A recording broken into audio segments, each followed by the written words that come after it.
Leon, tama na muna Oh. yan. Pahinga ka muna. Gumawa ako ng merienda para sa'yo. Hindi, ayos na to. May pinalitan lang ako mga ibang parte.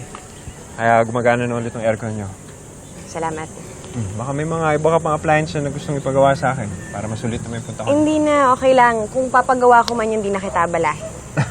Ikaw naman kasi, imbis na nasa talyer ka, dito mo inuubos oras mo. Alam mo, Christy, kahit hindi mo naman ako i-text na pagawa tong aircon, pupuntahan naman talaga kita ngayong araw na ito. Bakit?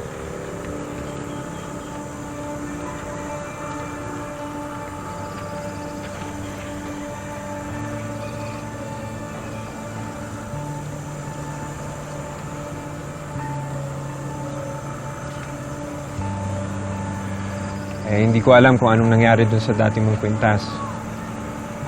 Hindi ko alam kung nawala mo o baka tinapon mo na lang kasi di pa tayo nagkakaayos. Pero, ayan, bilang kapalit sa dati mong kwintas. Bangus, tanggapin mo to bilang tanda na.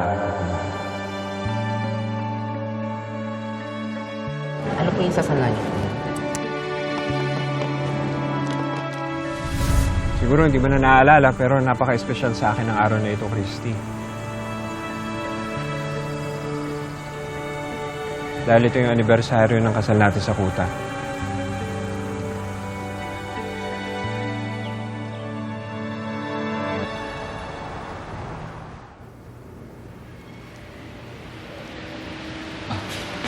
Tumawag sa akin yung staff niyo.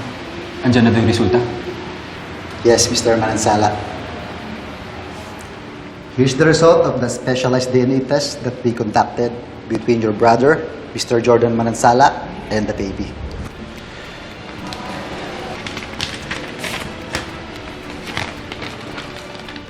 Based sa combined genetic index, out of the 68 genetic markers, there are more than 4 markers na hindi nag-match. That's why we were able to rule out your brother as the biological father of the child. At sir, narito naman po ang resulta sa pagitan nyo at ng bata.